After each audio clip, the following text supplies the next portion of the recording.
Olá, tudo bem? Quantas e quantas coisas nós já não falamos aqui no nosso Vida Inteligente, nesses 2 anos de vida que nós temos aqui. Doutor? Boa noite, Grego. Você tá bom? Tudo bom? Ele sempre o sorrisinho dele, né? Não, hoje... Da aliança, então. O que vem a ser a Arca da Aliança? Tá. Boa noite a todos. Isso. É uma satisfação estar aqui. E assim, a gente sempre conversa aqui, conforme o Grego estava falando, assuntos relevantes, pelo menos para nós, né? E que tem por função esclarecer, ou trocar informações, trocar ideias com vocês, para aclarar, não é? E para que daí cada um construa sua própria realidade. Não a minha realidade, não a minha verdade, não a realidade nem a verdade do Grego, mas a de vocês mesmos, né? Agora, de todos esses assuntos que a gente conversou até hoje, né? Então, acho que a gente pode colocar como assim, como se hoje fosse um assunto de gala. Poxa. Hoje sim. Puxa, que boa escolha, então. Hoje, nós fomos felizes na escolha. Sim, porque a gente trata do ponto em torno do qual gira tudo que nós conversamos até hoje. Caramba. Até eu me surpreendi agora. Exatamente. Fiquei muito feliz quando você escolheu o assunto, né, propôs o assunto, porque é o ponto em torno do qual gira tudo que a gente tem tentado de fazer, de conversar, e em torno do qual gira toda a interação humano-divina, toda a ida e vinda da divindade para tentar botar a humanidade nos eixos, ela gira em torno do assunto de hoje. Que bom. Então, para mim é uma grata satisfação falar a respeito disso. Estou muito feliz. Espero que seja uma hora de vida de vocês muito bem utilizada, como a gente sempre deseja, não é? Assim será. Vai ser. Com relação à Arca da Aliança, ela é a tradição hebraica, não é? Então, que tem a ver que foi firmado entre a humanidade e a divindade, e tinha aquele formato quadrado, né, com os anjos na ponta, e daí tinha aquela questão assim, não podia tocar porque morria e tal, mas ela é uma coisa recente, né? Tipo assim, tem 2000 anos.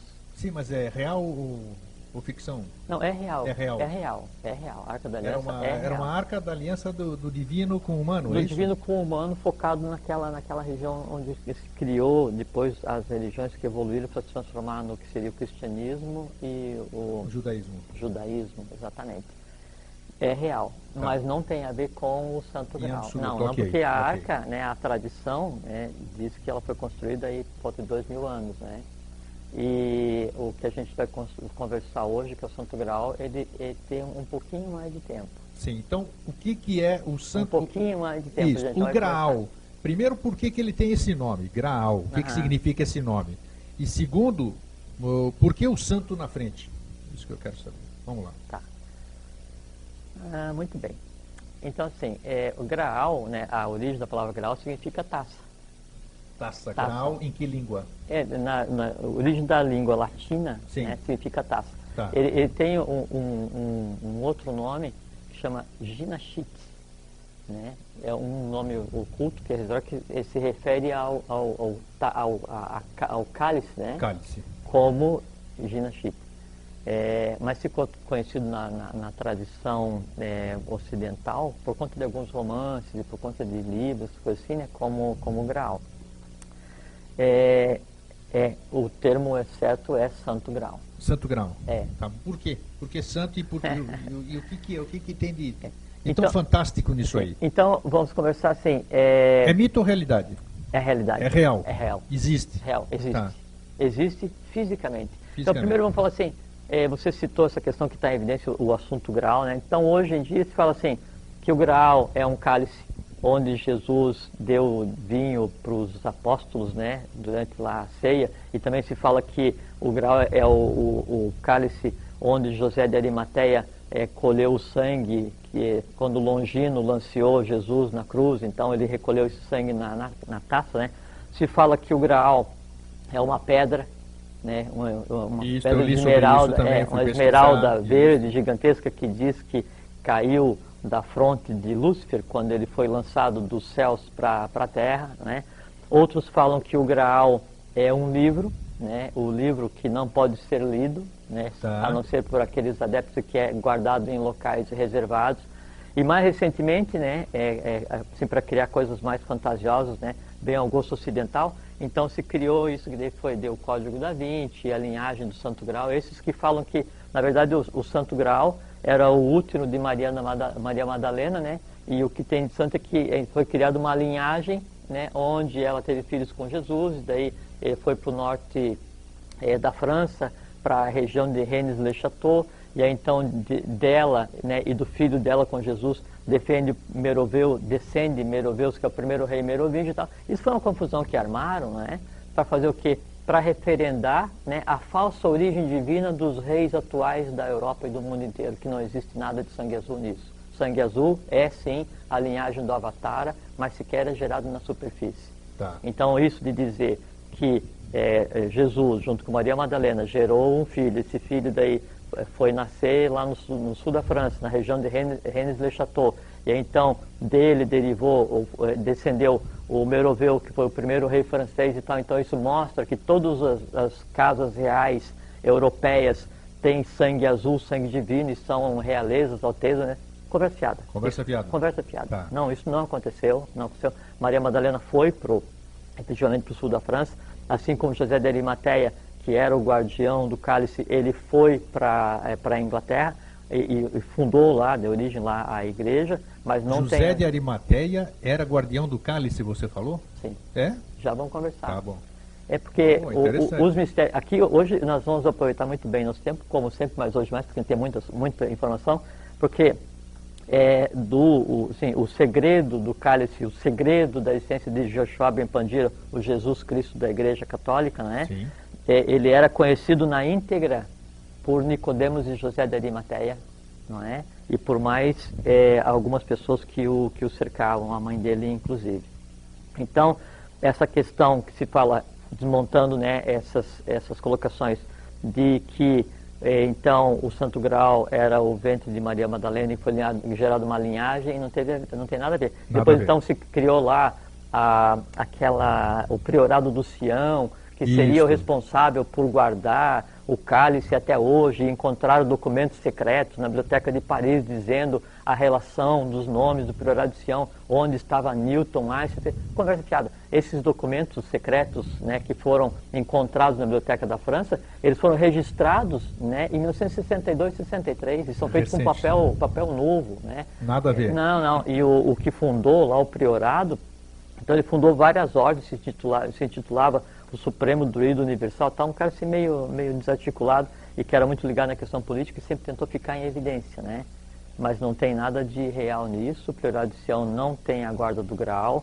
Esses que são referidos no livro como sendo os fundadores dessa ordem não é real, né? Pessoal recente da França. E engraçado assim que na região da França, onde foi focado o livro, todo mundo sabe que isso é uma brincadeira, né? Inclusive esse que escreveu que fundou lá o que fundou lá o Priorado de Sião. Sim. E que registrou os livros lá na Biblioteca da França, ele foi processado por fraude várias vezes, né, e fugia da polícia, um cara assim, tipo assim, assim, aquele esperto que fica inventando coisa. Sim. Só que daí para o mundo inteiro isso foi vendido como uma verdade. Uma verdade, né? Mas então, o problema deles, né, quem gosta de romance, como romance é coisa muito interessante, né? Agora, como realidade, né, não tem nada a ver, não passa nem perto, sabe? Não passa nem perto disso.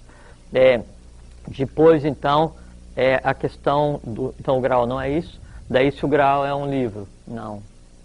Também não é. Não, também não é um livro. Tá? Então o Graal existe fisicamente e não é um livro. Também não é uma pedra. Aí é que tá. Aí é que opa. tá. Aí é que tá. É um cálice. Mas só que daí... É o formato de um cálice ou é um cálice? É um cálice. É um cálice. Então um cálice. Foi feito para ser um cálice. Foi construído para ser um cálice. Podia ser uma pedra com formato de cálice. Sim, mas não é... Não é o caso. Só que essa tradição dessa pedra verde, né, dessa esmeralda, que dizem caída da fronte de Lúcifer, né, o verde é por conta da projeção do divino no humano, que é o forrate, que é o verde descendo. Então essa é a simbologia. Simbologia, tá. Verde mesmo. E é de esmeralda? É esmeralda ou não? Não é esmeralda, é um outro tipo de pedra, né, porque esmeralda implicaria em uma consciência gerada no terceiro ciclo, né, da gênese humana, que seria o reino mineral, e esse transcende, né?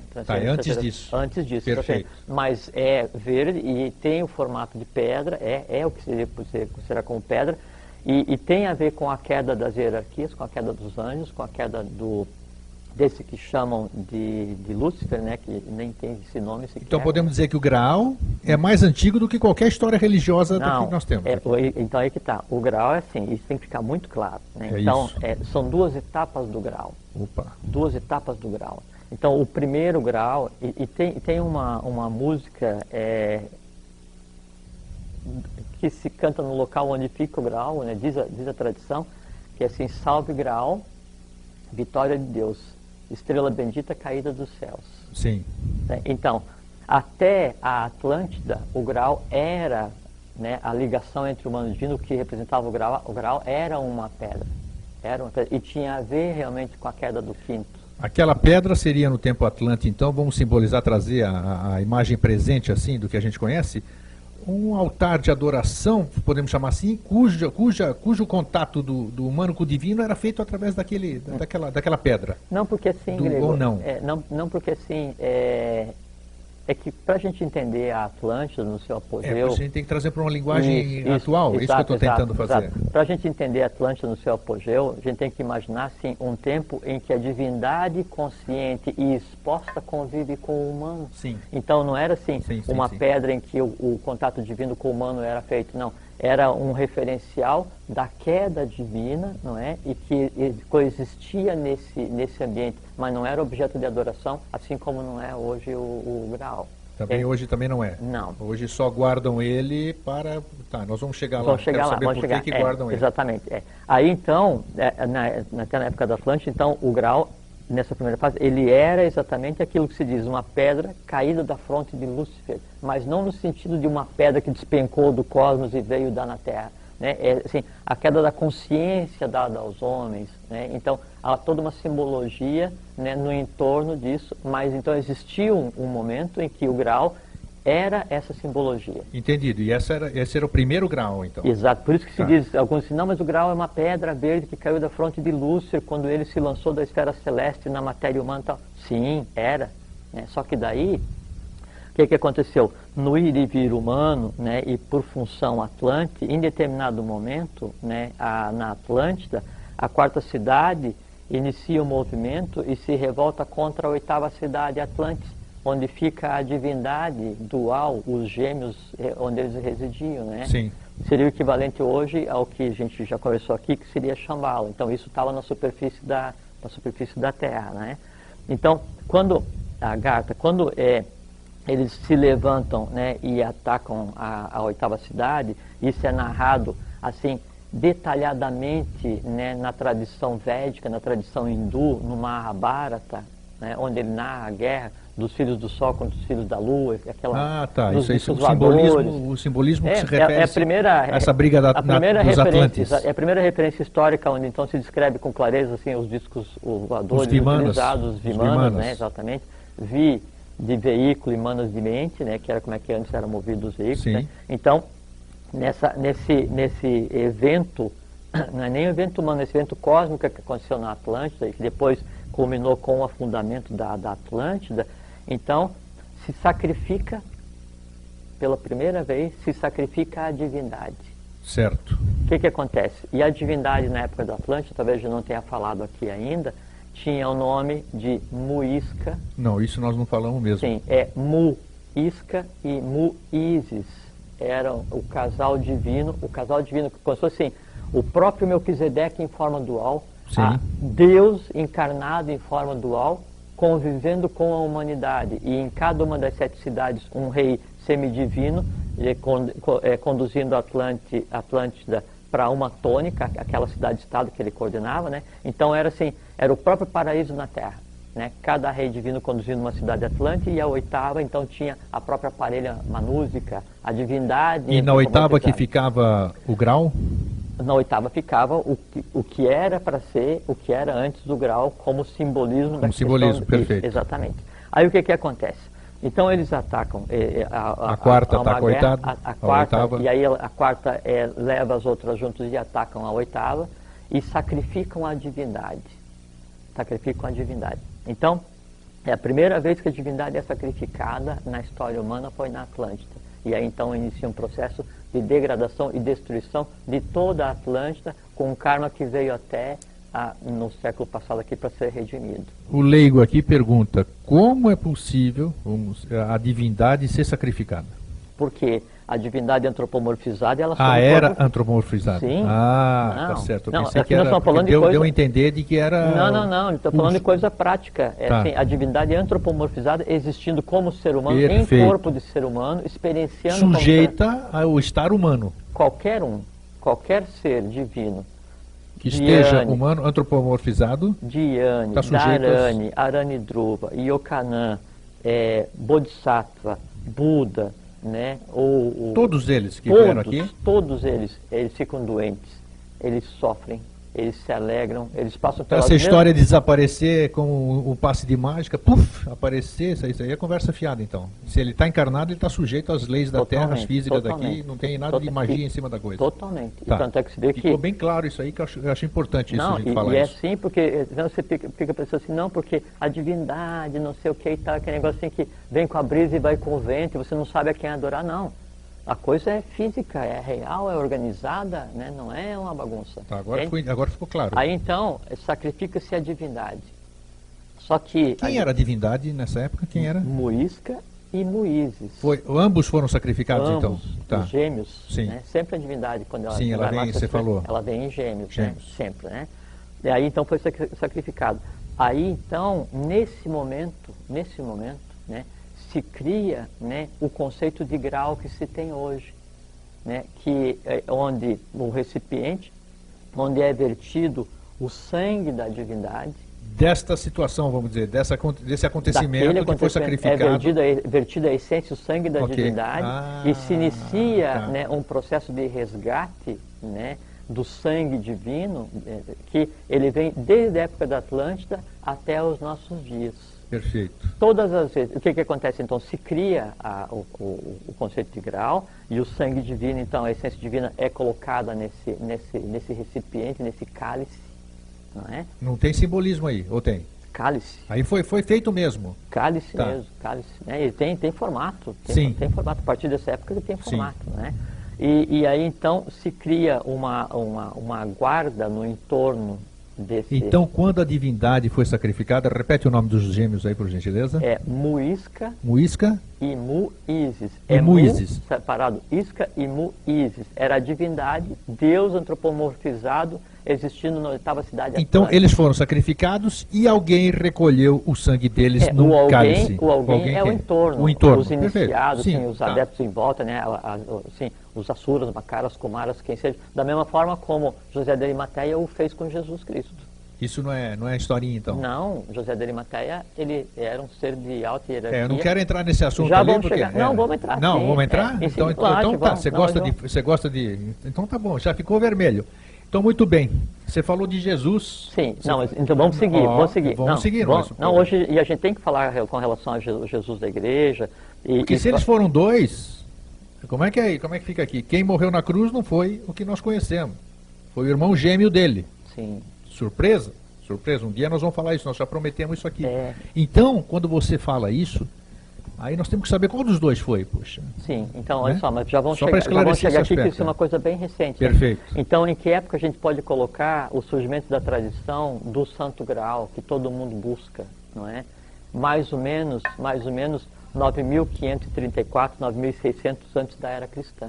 Tá. 11.500 anos, mais ou menos, é onde se inicia a tradição do Graal, tá?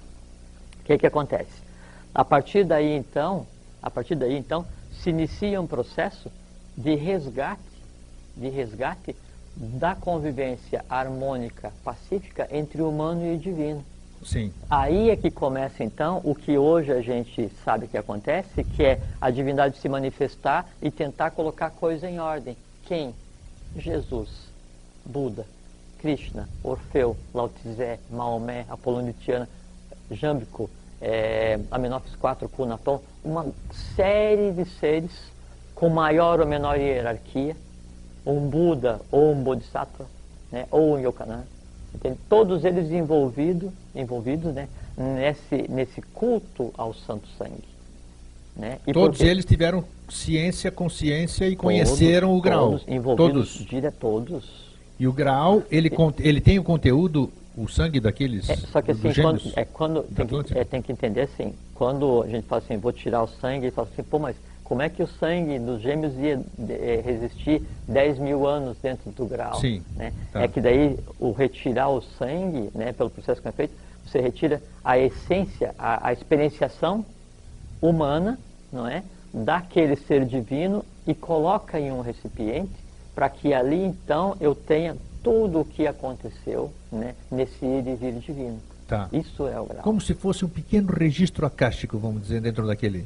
Podemos chamar assim ou não? Não, Ou é nem o simbolizar? não é nem o como se fosse. É? É. Putz, É. chutei bonito. Não, não, é exatamente isso. Então, isso é o grau. Tá. Né? E ele tem o formato de cálice, realmente. Tá. Né? Então, ele tem o formato de cálice e tem o formato de cálice. Tem a forma de cálice, Tem a perfeito. forma de Cálice. cálice. Não fale mais. Isso. A gente, se Não for o fale caso, mais, a gente não fala fale mais mais. alguma coisa Tá. aqui, né? Mas tem o formato tem o formato de cálice. Tá. Aí, então, o que aconteceu? Uma ordem foi incumbida, né, de tomar conta do grau. Quem foi a ordem? Então, aí essa ordem, ela começa com a maçonaria dos Trachumarutas. Sim, já falou isso, tá? Começa, Foram os né, primeiros, exato. parece. E ela vem passando o bastão. Os templários também cuidaram, Já né? vamos conversar sobre os templários. E vamos conversar detalhadamente porque tem a ver exatamente com a vinda da tradição do grau do Oriente para o Ocidente, para a Península Ibérica e para o Brasil. Os cátaros tiveram... Totalmente. Também eles Também. tiveram o grau em poder deles, os cátaros? Sim, os cátaros existiam, não em poder, mas... Porque eles foram destruídos depois, os cátaros, sim, né? no século XII, na Cruzada Albigense, Exatamente, a igreja foi lá, a igreja confiscou foi lá, tudo. Nem confiscou, né? O confiscar nem é o caso, mas foi lá e matou lá 230, 240 mil pessoas, acabou com a religião cátara que ficava ali no sudoeste E a igreja pegou o grau? Nunca. Nunca? Nunca, jamais. Ótimo, tá. Tá, jamais. Ou seja, só que daí... Não é ótimo não, que pelo menos não está com a igreja, a gente já sabe que não está jamais com a esteve, igreja. jamais esteve. É. E ela com certeza deve querê-lo. É muito provável. Muito provável. É muito provável. É muito provável. Então o que acontece? Várias ordens foram se sucedendo, não é, para tomar conta do grau. Não é? E sempre no entorno do grau tem uma ordem, que tem a guarda do grau, que ela é exatamente espelhada na guarda do rei do mundo, que é Melquisedeque. Sim. Então sempre o mesmo número de seres guarda o entorno do grau, né? E aí então, todo mundo já ouviu falar das 7 catedrais do Oriente, né? Sim, sim. Esmirna, Éfeso, até a gente tem marcado aqui, depois por depois vai mostrar, depois nós vamos mostrar. A gente pode até ler, né, para ver. Então o que acontece? São as catedrais onde realmente passou o grau. Passou? Enquanto ele estava sob a Foi tutela fiel do Oriente. depositário das... Sim, e do em cada catedral tem uma ordem que se chama de goros. Os goros das catedrais, das 7 do Oriente e 7 do Ocidente, e eles têm por função a guarda do grau. Gente física, né, sim, só pertencente a ordens tradicionalíssimas, sabe, antiquíssimas, que têm ciência de tudo o que acontece em cima, no meio e embaixo, né, e tem por função preservar o grau. E onde que ele está? Em cima? Ele está em cima, na superfície? O grau, É. hoje não. Hoje não, tá. Está espelhado em cima. Espelhado em cima. É como se tivesse um irmão, é sempre assim, como os gêmeos se manifestam, né? Então, quando o Avatar se manifesta, quando a divindade se manifesta, ele sempre usa como se fosse um tulco. Tulco a gente já conversou aqui, que é tulco, T-U-L-K-U, que seria o seguinte, é o meu espelho humano, tão consciente quanto eu, mas com função diferenciada. Então o grau hoje ele tem como se fosse um tulco, né? Ele tem um espelho, Sim. né? Em proporções, funções, poder exatamente uma projeção igual, dele, podemos chamar assim, né? fisicamente Sim, construída na superfície, e ele está em outro lugar preservado. Se você não puder, eu vou perguntar, mas se você não puder responder, não tem problema. Quem é o guardião? Que ordem é guardiã hoje do Santo Grau? O nome é isso, é Ordem do Santo Grau. Ordem do Santo Grau. Tá, perfeito. Depois da Ordem do Santo Grau vem mais uma ordem, e depois a guardiã desse mistério é a Ordem de Maitreya, quando então deixa de existir o mistério. Quando chegar a Ordem de Maitreya, deixa de existir o Deixa de mistério, existir. ou seja, o grau vai ser... Todo mundo vai poder vê-lo? Para que ele serve, afinal? Para que ele está sendo guardado, para quê? Não é questão de ver, é questão assim, ele é guardado porque ele tem uma função cósmica. Ele tem experiência divina ali. Sim. A experiência da redenção. Como a redenção... Quando é que ele vai ser útil para redimir a humanidade, vamos dizer assim? Quando vai chegar o momento dele? Ele tem sido, não é quando vai chegar. Não. Ele tem sido útil no dia a dia desde quando ele foi criado. Tá. né? Ele é um instrumento, né, de ligação, de conexão com o trabalho divino, e ele tem toda a experiência divina, da divindade encarnada, então ele é útil como uma referência para a própria divindade agir. Aí só ele deixa de ter função, porque agora com a vinda de Maitreya, né, Maitreya Buda, sim, né, que já está entre nós, que é o que seria a volta do filho da viúva que os maçons esperam, né? Então, com a vinda dele, com a exteriorização dele, se resgata para a humanidade um estado que existia na Atlântida antes do sacrifício da divindade, onde a divindade coexiste com a humanidade consciente. Está se repetindo, então. Se como repete. se fosse o... Tá, só não quero que se repita a quarta cidade. Não, isso não vai acontecer. Não vai acontecer mais, porque no momento em que aconteceu isso na Atlântida, então o quinto planetário, que seria o anjo rebelde, ele ainda estava como rebelde. Sim. Ainda estava dentro do conceito do não cósmico. Hoje não está mais. Né? Então hoje, quinto e sexto, beberam na mesma taça, estão entronizados cada um em sua função. Né? Então o mal cósmico, o mal conceitual, né, ele não existe, então não há oposição à divindade, porque a divindade está íntegra novamente, está una novamente. Os dois irmãos que são um se uniram. Entende? Tá? Voltando então ao grau. Então, da Atlântida para frente, então vários seres, né, existiram para tentar resgatar a questão humana, colocar... Vários foram os guardiões, como você disse, né? Vários foram os guardiões, várias ordens foram as guardiãs, né, dessa tradição, até chegar nos nossos dias, né? Aí, em 1090, mais ou menos por aí... Bom, primeiro assim, sempre teve uma ligação, e veja como a coisa é interessante, sempre teve uma ligação da questão do rei Salomão com a tradição do Graal, não é? Também teve ligação? Teve. Por quê? Ele era um Yokanã, um anunciador da divindade. O rei Salomão? O rei Salomão é da maçonaria, não é? Sim. E aí quem construiu realmente o templo do rei Salomão foi o Irã Abif, que era um arquiteto, né? E o Irã Abif, ele foi emprestado para o rei Salomão por uma ordem, né, que era a ordem dos artífices dionisianos, da qual fazia parte o pai do Irã. E a ordem dos artífices dionisianos estava intimamente ligada à tradição do Graal, não é? E o rei Irã, ele era um Yokanã, né? Tanto é. Então ele era um Yokanã, e toda a tradição da morte de Irã, então que ele é morto, assim, recebe 3 facadas no portal do meio-dia, no portal do Oriente, no portal do Ocidente, então fazendo referência ao reino mineral, animal, vegetal e tal. Então toda essa simbologia tem a ver com a simbologia do entorno do Graal. Aí então passa-se essa questão do rei Irã, assim, Salomão. Aí então Salomão, ele tinha uma relação com a rainha de Sabá. Sim, que todo mundo pensa que é mito isso não, aí, não né? É mito, é verdade. Não, quer ver como você já falou do Alibaba e todas aquelas coisas, nós já falamos no não, programa anterior. Não, isso é real. É porque a rainha de Sabá, então, ela era rainha do que antes era a Abissínia e hoje é a Etiópia, né? Sim. E aí veja como é interessante. Então, todos os reis etíopes dizem que descendem de Salomão, né? Então, é uma linhagem real. Interessante também que era uma riqueza impressionante no passado e hoje é o oposto, né? Uma pobreza terrível, né? Etiópia, aquela região onde foi o... É por duas razões, né? Primeiro por razões kármicas e depois porque é induzido, né? Tá. Sabe? Então, você pega várias regiões na África que antes eram consideradas assim, os pulmões da África, sim, né? Hoje está dizimado, mas é exatamente, outra história. Para uma outra oportunidade. Para uma outra quinta-feira. Tá. Aí então, Salomão ele tinha ligação com a rainha de Sabá, não é? E depois houve um período em que se procurava o Santo Graal num país chamado País do Prestes João, né? Sim, o país do Prestes João, né? É a Etiópia, é a Abissínia. E tem a ver com a tradição do Graal e tem a ver com a guarda do Graal, com as ordens que dão proteção ao Graal, desde a Atlântida. Tanto é que quando Jesus nasceu, né, vieram 3 seres, Gataspa, Melchior e...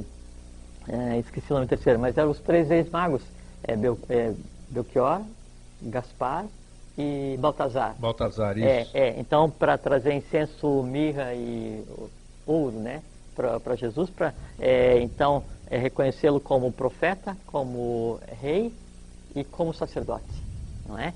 E esses 3 que vieram lá do reino do Precijoão, da Abissínia, né, tinham a ver com a tradição do grau, porque eles sabiam que o novo Iocanã, e depois seria o Bodhisattva, né, ele estava nascendo na Galileia.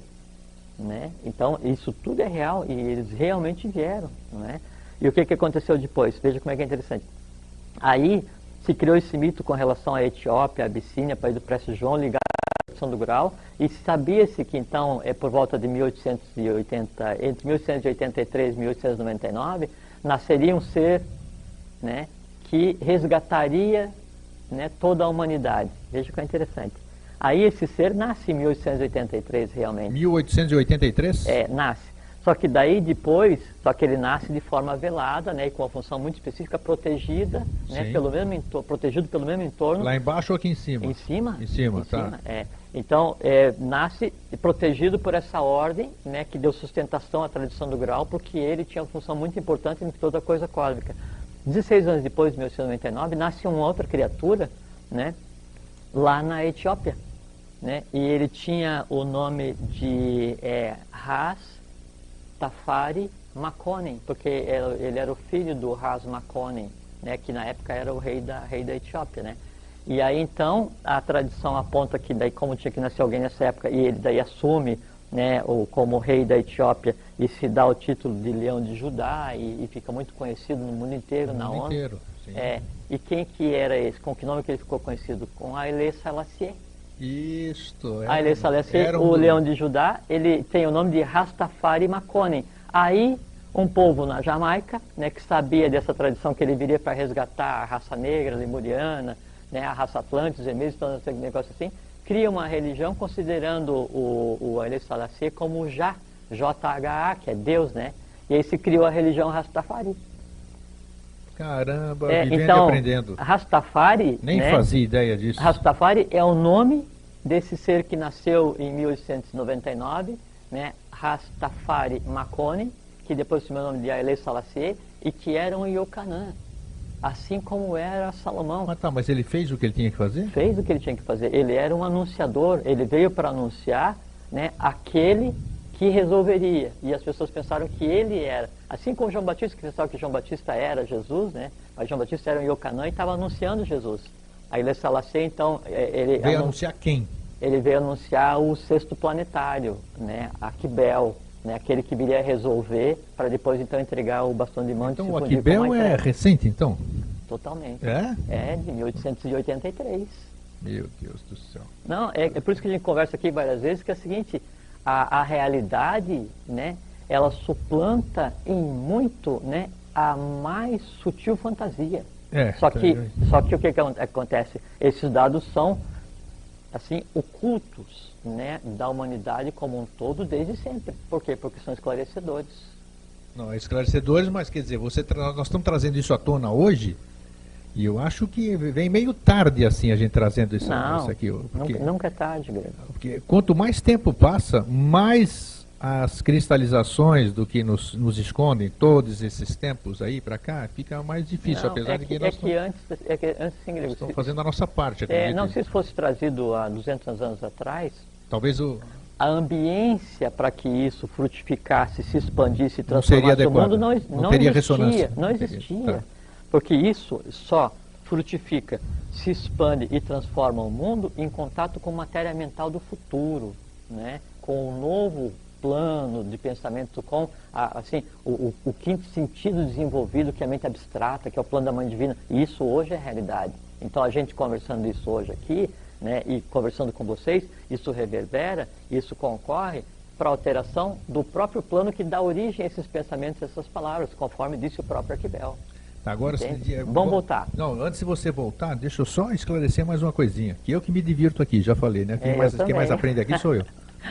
Você falou em Akibel. Você falou Akibel. Eu quero fazer só um esclarecimento entre Akibel e o Maitreya.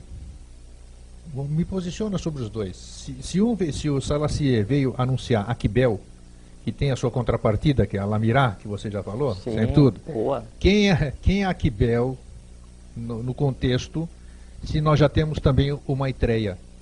que é o manifestado. Qual é a posição dos dois, afinal? É que assim... Melquisedeque a gente já sabe, vamos chamar de Senhor do Mundo. Tá na dele e tudo. Aquibel é a antropomorfização de Melquisedeque. De Melquisedeque. É, o mesmo criatura. E Maitreya? Então, assim, Aquibel e Lamirá, os gêmeos que vieram, então, vieram 7 da linha guerreira, 7 da linha filosófica, né, ou sacerdotal, para anunciar a vinda desse ser, não é? Sim. Então, ele fez o que fez, e aí Aquibel prepara, né, a coisa cósmica, coloca a coisa toda em ordem, faz o resgate do quinto planetário, encerra o não cósmico, faz um saque contra o futuro, coloca as coisas todas em ordem, traz hierarquia do futuro para existir hoje, para preparar a ambiência para aquele que seria o Senhor dos Três Mundos, o definitivo, que é Maitreya, que é o esperado em todas as religiões, em todas as escolas filosóficas, que é o que está acontecendo agora. Ele já veio? Já veio. Já veio. Então, onde fica Aquibel nessa... Onde está Aquibel agora, então? Ele está onde tem que estar. Ele terminou a função dele. Acabou a função dele? Ele terminou a função dele enquanto Aquibel, não é? E aí agora a tônica é Maitreya. Porque eu te perguntei num programa aqui, por isso que eu perguntei no programa, naquela questão de que quando a gente orava, para quem que a gente pedia socorro e não sei o que, tal. E eu lembro bem que você disse que se tinha alguém que podia ser representado, vamos dizer, não que precisasse, porque não adiantava rezar para ninguém, que você disse, no programa retrasado, inclusive. Rezar para sua própria divindade. Mas você tinha passado para nós, assim, que Aquibel era a representação daquele ser superior hierarquicamente aqui. Então, só para esclarecer agora, que provavelmente não só eu como o telespectador também deve estar lembrado disso. Então, hoje acabou a função dele? Não. Então, bom, pronto. Não, já me embananei todo aqui. Não, é que assim, é que não é Se ele passou a bola, vamos dizer, só que Aquibel é como se ele fosse assim, o termo que se usa para ele é o Bijan dos avatares, Bijan, B-I-J-M. Então, ele é a semente dos avatares. São funções diferentes. É como assim, Maitreya tem a tônica do ciclo. Sim. Aquibel é um planetário. Ele foi sacado contra o futuro para resolver essa confusão em que se encontrava o quarto sistema, que é onde a gente habita agora, né? E aí ele assume a função planetária dele para cuidar da sexta humanidade. Daqui virá? Daqui virá. Tá, tudo bem. Deu para entender mais ou menos assim que ele está preparando o resto. Entendendo mais ou menos, aí cada um faz sua imagem. Isso, é bom. Vamos dar sequência então aqui, eu te interrompi muito aqui. Então, veja que como a nossa realidade está ligada à tradição do Graal, que a própria questão dos Rastafaris tem a ver com o nascimento de Yohanan, que tinha a ver com a tradição do Graal e que veio para anunciar o que está acontecendo agora. Então, o Graal é real. Aí, então, o que é que acontece? Por volta de 1090, então um grupo de cavaleiros, que depois viriam a ser os cruzados, né, se desloca para Jerusalém, né, para ver se existiam as bases para o que depois viria a ser a criação em 1118 dos Cavaleiros Templários. Tá? O que acontece? Aí chegando lá, o rei Balduíno II, aí tem toda uma maia, né? Maia ser uma... Ilusão. É uma ilusão em volta, né? O rei Balduíno II, então, deixa que eles se hospedem nas estrebarias do Templo de Salomão. Né? Veja que é bem maia, né? E aí, então, se diz que eles ficam lá por 2, 3 meses e depois retornam aos seus lugares de origem, não é? E voltam em 1118 já com a Ordem dos Templários criada, né? E se constrói naquele local, daí um templo dedicado à Mãe Divina. O Graal estava lá nessa ocasião? Dizem que o Graal... Dizem que estava lá. Dizem que estava lá. Tá. Dizem, né? Mas significa o seguinte, se eles foram ter contato, ficaram na estrebaria do templo do rei Salomão, né? Obviamente, então, o templo do rei Salomão devia ter outros ambientes que não só... Sim, lógico, com certeza. Aí, lógico. E eles descobriram lá, os templários tiveram contato com o que seria a tradição do Graal, só que assim, em 1090, quando foram para lá, para então dar início à tradição do Graal, né, já existia uma ordem superior à ordem dos templários, né, que seria a ordem de Maris. Sim. A ordem de Maris. Então a ordem de Maris, ela já foi com uma função específica de depois criar os templários. E os templários tinham por função dar suporte à tradição do Graal, né, e criar na Europa o que seria a sinarquia, que seria um Estado único, uma moeda única, um único padrão. Agora, é para ver que a lei não descansa, né? Cada um toma o seu caminho, mas a coisa acontece. Então, criar um Estado único, né? Um único padrão monetário, né? Um único idioma, que a coisa tende a arrumar mais para frente isso daí, né? E uma única religião, né? Isso que era o objetivo dos templários, né? Só que daí, então, teve os movimentos de oposição, como seria de esperar, não é? Isso acabou não acontecendo. Só que daí dos templários derivaram várias ordens, né? Aí de Malta e tal. E eles tinham muito poder porque, como eles tinham conseguido lá, no contato da Ordem Maris com o que tinha lá no tempo do rei Salomão, interno, né? O domínio do que seria a alquimia, então eles criaram uma subordem dos templários, que era a Ordem da Calatrava, lá onde é que tem muita visitação, Santiago de Compostela. Sim. Era a sede da Ordem da Calatrava e que era o braço dos templários que processava a alquimia. Então, dali vinha a riqueza dos templários, eles tinham tal poder e tal riqueza que fazia sombra aos reis da época. Sim. Né? Aí isso, então, fez com que os templários fossem sacrificados, e onde, então, depois deriva, aí que, então, quando o Jacques de Molay, né, que era o grande templário, ele é sacrificado, ele diz: conclama o rei e o papa a se apresentar perante Deus no prazo de 1 ano, e tal. E aí, realmente, o papa morre depois de 1 ano, o rei, o Pepino Belo, alguma coisa assim, que era lá o rei da época, também morre depois de um ano e tal. Só que daí estava esfacelada a ordem dos templários, né, do ponto de vista exotérico, né, mas internamente, então, derivou para várias ordens, né, ordem de Malta, não sei o que e tal. Os remanescentes. Uma delas, exatamente, uma delas era a do infante Dom Henrique de Sagres, né, que era templário. E aí, essa ordem do infante Dom Henrique de Sagres é que daí, então, prepara um grupo de iniciados para quê? Para os descobrimentos. Tá. E aí se cria a Ordem do Tosão Dourado na Inglaterra, que tinha a ver também com a proteção do Graal, e aí fazia um acordo Portugal e Inglaterra, então, para pegar e sair descobrindo, não sei o que, esse tipo de coisa assim, né? E aí, então, o foco, né, desse movimento todo era fazer com que a tradição do Graal se lançasse do Oriente para o Ocidente. Sim. Era a hora de se lançar, né, para o Ocidente. E aí, nesse momento, então, o Graal tinha passado pelas 7 catedrais do Oriente e tinha passado por 6 catedrais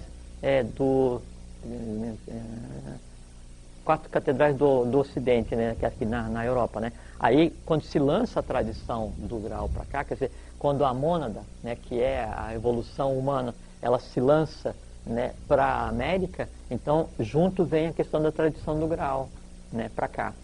Aí as ordens se deslocam para cá, e só que assim, todas as ordens ligadas... Bom, isso me leva a crer, e claro, que eu não dou uma pergunta, é uma opinião minha aqui, eu acho que o Graal está no Brasil, isso sim. Tem muita possibilidade de estar em nosso território, vamos dizer.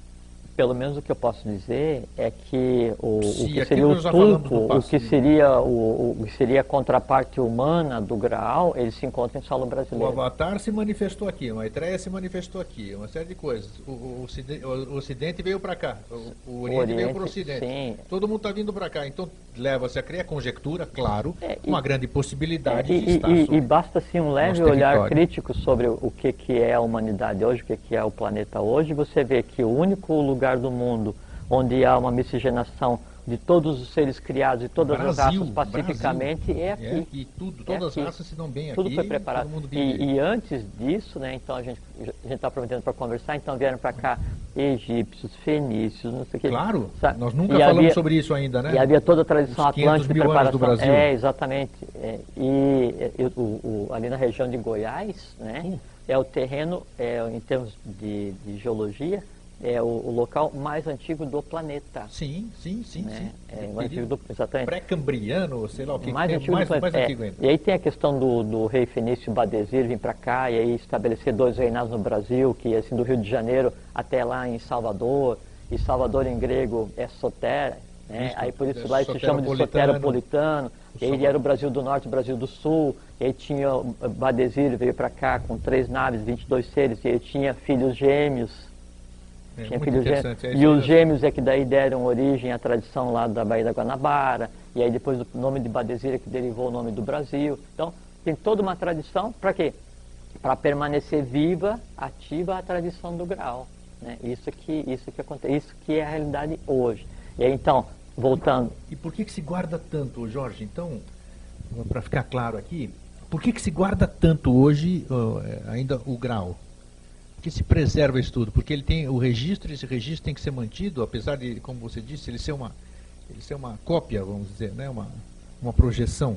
Ele está bem guardado e existe uma projeção dele. Sim, só que a projeção é ele, né? É ele, claro. É o próprio, né? E toda a guarda do grau hoje na superfície é idem à guarda do grau que está interno, né? Certo. E por que se protege, ou por que não se coloca lá na praça assim, ó, fila para ver o grau? Porque não tem o que... Primeiro não teria sentido, né? Claro. E segundo, como a gente está nesse momento de transição entre o ciclo antigo e o ciclo novo, né? O que existe ainda de forças querendo que a coisa não aconteça, né? Tenderia a atrapalhar o processo. Então a gente está ainda num jogo muito sutil de bem e de mal, de certo e errado. Deixa eu viajar um pouquinho, conjecturando que eu pudesse ter acesso ao grau, ao Santo Grau. Eu descobri onde é que ele está, eu chego lá. Ali na minha frente estariam as respostas de qualquer pergunta que eu quisesse formular, vamos chamar assim. Se há um registro de tudo que aconteceu, eu, sendo um poderoso, vamos chamar assim, um sensitivo, um psíquico, não. Eu poderia acessar, poderia ter essas informações, acessar alguma coisa? Não. Então, qual o sentido dele estar tão oculto dessa forma? É que assim, se você fosse um sensitivo, um psíquico, esse negócio assim, você sequer descobriria nem o prédio onde é que está. Certo. É que, assim, o entorno do grau, né? O grau é como se fosse assim, ele está aqui agora, né? Só que ele vibra, por exemplo, né? Em uma frequência que você tem que ver o grau com uma mente abstrata. Tá, claro, não seria em outros só que ele níveis, existe fisicamente, né? Níveis. Então, mas assim, quando você... Eu só faço essas perguntas eu sei. Para quem está vendo, para não, tentar imaginar o que é isso, o que é esse grau, cara. Não, e procede, e dá para descrever, para tentar imaginar e trazer mais perto da realidade. É uma coisa muito interessante que, assim, então, disse que a humanidade, ela anda, né, como se fosse assim, descascando uma laranja do Polo Norte para o Polo Sul, seguindo o itinerário de Io, né, itinerário da mônada humana, né, e na busca do resgate, né, da tradição do Santo Sangue. Quando a criatura adquire o direito de se deparar com, né, é porque ela considera ela como redimida. Entende? Aí, então, você se depara, né, você fica frente a frente com o grau, tanto faz de cima ou de baixo, aí vai depender do teu mérito divino. Nesse momento, então, é como se a tua existência enquanto criatura, ela tivesse tido êxito. Né? É uma vitória divina, né, quando alguém contempla o grau. Só que daí, para você contemplar o grau externo, antes você tem que ter contemplado o grau interno. Entendi, porque se você pode chegar, você pode até chegar a olhar para o grau e não sentir nada, não saber o que é aquilo, até desprezar. Só digo para vocês assim, não é aquela tacinha. Então teve um filme do Indiana Jones muito antigo, né, que fala sobre era da busca do grau, né? Isso, acho que sim. E aí ele chega numa sala assim, ele tem umas armaduras de cavaleiros templários e tal, e tem vários cálices assim, os maiores, os menores, de ouro, prata, isso aqui, cobre, bronze e tal, e tem um assim menor assim que é o cálice de um carpinteiro, dele vai e pega, e aquele é o cálice verdadeiro e tal. Não tem nada a ver, não é. Não, porque assim, a divindade ela não viria nascer numa manjedoura, né? Ela não viria, assim, tudo isso é um simbolismo, né? O grau, ele é construído de ouro, né? Ele pesa 55 quilos. Pô, peraí, é construído de ouro? E é pedra ou é ouro, afinal? Não, a gente falou, lembra bem, ó, então se você não entendeu... Então, vamos lá. É que assim, até na Atlântida... Ah, tá, até na Atlântida, tá bom. Isso, quando aconteceu a questão do leste da divindade, com sacrifício de Muisca e Moíses, então se cria, né, a tradição do Santo Sangue, do Graal, que é hoje, né? Entende? Tá. E aí ele toma o formato de cálice. Perfeito. E antes não. Então antes, é um cálice de ouro. Pesa o quê? 55 quilos. Caramba! Saco de cimento. 55 quilos. Não sei quanto é que pesa um saco de cimento. O saco de cimento é 60 quilos. E também não é dado tocar, né, assim, a uma distância, ser preservada com relação ao grau, essas coisas assim, né? Pelo menos eu quis dizer a tradição. 55 quilos de ouro puro. Meu Deus do trabalhado, céu. É uma coisa interessante. Imagina a vibração de um negócio desse. Não, se é que a gente chama de negócio, não sei. Não, o grau, assim, isso é muito interessante falar, porque a vibração dele é o seguinte, é toda a humanidade. Agora ficou claro. É toda assim, a humanidade. Agora dá até para fazer a imaginação funcionar um pouquinho. Então eu só vou aproveitar que eu trouxe que eu queria ler para vocês. Aproveitando, nós temos aí mais 10 minutos. Então as catedrais, eu vou ler para não esquecer, porque eu não gosto muito de guardar nome. O que são essas catedrais? As catedrais do Oriente, onde os gouros guardaram o Graal. O Graal passou por aí, então. O Graal passou por aqui. Então no Oriente é Éfeso, o que está na Bíblia, né? Éfeso, Esmirna, Pérgamo, Tiátira, Sardo, Filadélfia e Laodiceia. São as 7 catedrais do Oriente, chamadas 7 selos, né? Certo. Aí tem as 7 catedrais do Ocidente. Que é para o nosso lado. Já para cá. Tá. Santa Maria Maggiore, sim. Roma, né? Briges, na Bélgica. Tá. Abadia de Westminster, né? Na Inglaterra. Eu vou deixar isso aqui por último. A Catedral de Washington, né? A Catedral do México, a Sé Patriarcal, né? Em Lisboa. Sim. Né? E a última, a Catedral de Salvador. Aqui. O Grau esteve em Salvador? Sim. Caramba. E assim, isso é um conhecimento que a gente pode abrir hoje, né? Então, para quem for visitar Salvador, vejam nas colunas da Catedral da Sé de Salvador uma marca como se fosse um X com um círculo em volta, de uma cor rubra, assim, um vermelho rubro, né? Se você for na Sé Patriarcal, tem a mesma marca, é porque ali, né, então estava ativa os gouros que cuidavam do grau. Então, né? É para mostrar o seguinte, que o que a gente está fazendo aqui, o que a gente está conversando aqui é a mais absoluta verdade, é a realidade. Vocês podem assumir como verdade de vocês ou não, mas vocês vão lá, a marca está lá. Vão na Sé Patriarcal, está lá. Vão ao Westminster, está em todas, né? Porque passaram por ali as ordens que cuidaram do grau, em determinado momento ele mudou de lugar. Bacana. O que mais você tem aí que você trouxe? Só para falar das ordens que então acompanharam essa tradição, né? Então veio desde a ordem dos Trachumarutas. Então, por exemplo, teve uma das ordens que acompanhou essa tradição a ordem. Qual que eu quero falar para vocês? É a de número 18, que é a ordem dos Nazar. Né? E aí quem pertencia à ordem dos Nazar era chamado de Nazareno. Sim. Não era de uma cidade chamada Nazaré. Não. É que pertencia à ordem dos Nazar. Ninguém achou cidade de Nazaré nenhuma, não existe cidade de Nazaré. Não existe. E aí ele foi instruído dos 13 aos 30, né, entre os essênios, foi instruído no Egito, foi instruído na Líbia. Qual dos dois? Qual dos o dois? que tinha função externa, sempre fica com função externa, outra com função interna. Tá. Mas quando ele morreu ali, os dois estavam em cima ou não? Não, um passa por ter morrido, né? Sei. E depois é retirado e aí vai para a Índia. Tá. Um dia nós vamos falar disso. Um dia nós vamos falar disso. Porque é muito complexo assim, senão vai ficar que nós vamos estar inventando então essa questão do grau, ela é hoje tão real quanto a gente está sentado aqui, né? E é uma tradição que tem aí 10, 11, 12 mil anos, né? E toda a questão da vinda da divindade no contato com a humanidade, ela gira em função da tradição do grau. Então, o grau tem uma elevada importância, como a gente falou, né? Estou vendo aqui para ver se a gente ficou alguma coisa sem falar. Mas tem da questão do rei Arthur, né? Vamos falar do rei Arthur aí, porque é o maior simbolismo, né, que se fala a tábua, o rei Arthur e a tábua redonda. Não era redonda, era quadrada. Era quadrada, né? Já falaram isso. Era nem quadrada. Já falaram que era retangular, ou era quadrada? Era mesmo? retangular. Retangular. Tá. E não eram 12 pares, né? Eram 14 seres, né? Não era 12, era 14. E não era rei Arthur, era rei Artus, né?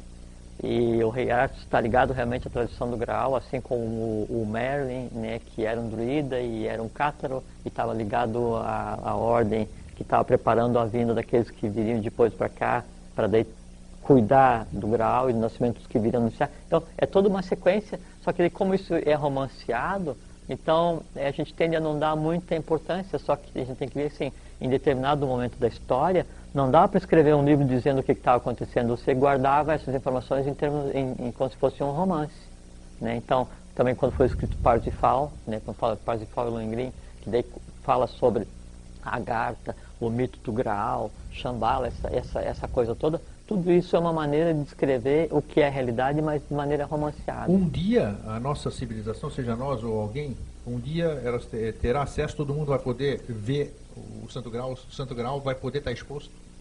Ou a função dele não é estar exposto ou não? Ele não é, Grego. Como se fosse uma âncora, uma antena. Acho que é uma simbologia boa. Não tem por função ser visto e não teria.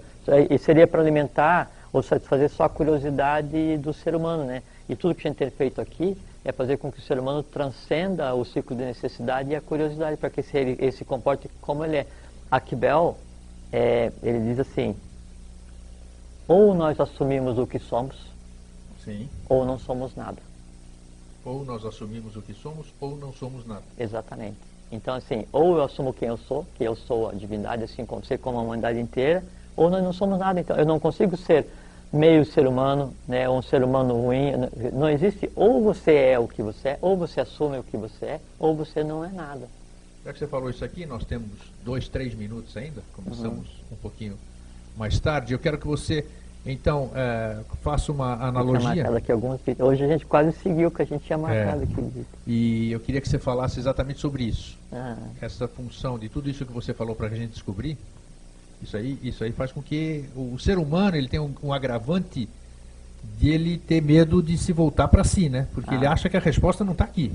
Que ele tem tantas dificuldades. Sim. Que ele fala, não é possível, tá eu penso tanto e não consigo descobrir a razão dos meus problemas, então eu vou procurar fora.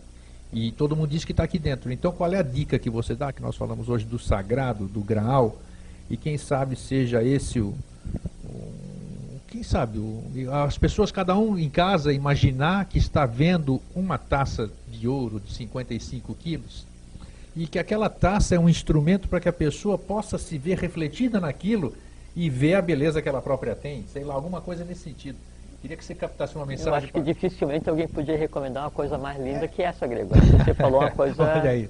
Então, verdade. Então verdade. Eu queria que você finalizasse. Você imaginar que você está contemplando o grau, está contemplando a própria história divina. E veja como a humanidade é importante, que é o seguinte: se a humanidade não fosse relevante, se a humanidade não fosse importante, se a humanidade não tivesse o poder que tem, se o ser humano não fosse quem é, por que a divindade teria que vir aqui para resolver? Por que não resolvia lá de cima, passava uma lei qualquer, uma canetada qualquer, assim, resolve aquilo, os bons salvam, os ruins matam, não sei o que e tal, acaba, apaga aquele planeta e constrói um outro. Por que não é feito isso?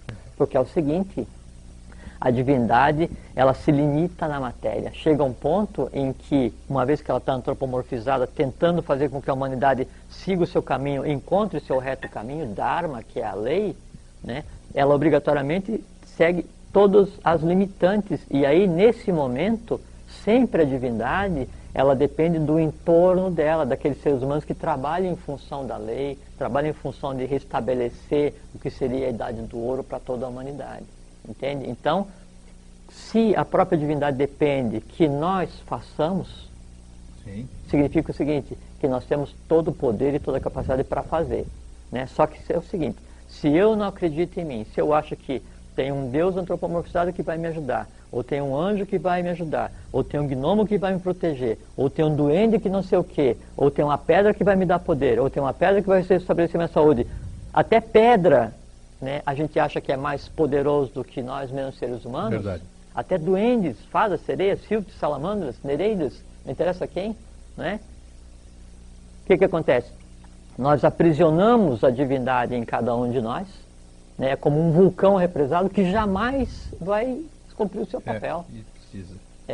E aí o que acontece? Aí a gente apela para tudo menos para si mesmo. E aí a vida passa, não é? E depois passou, não deu certo, volta e cria a roda de Sansara, que é o ciclo de renascimentos e mortes. Então, a gente pode aproveitar, dignificar e honrar não só essa hora que a gente está junto aqui, mas dignificar e honrar a nossa própria opção pela existência e assumir, né, o poder que cada um de nós tem e escrever sua própria história.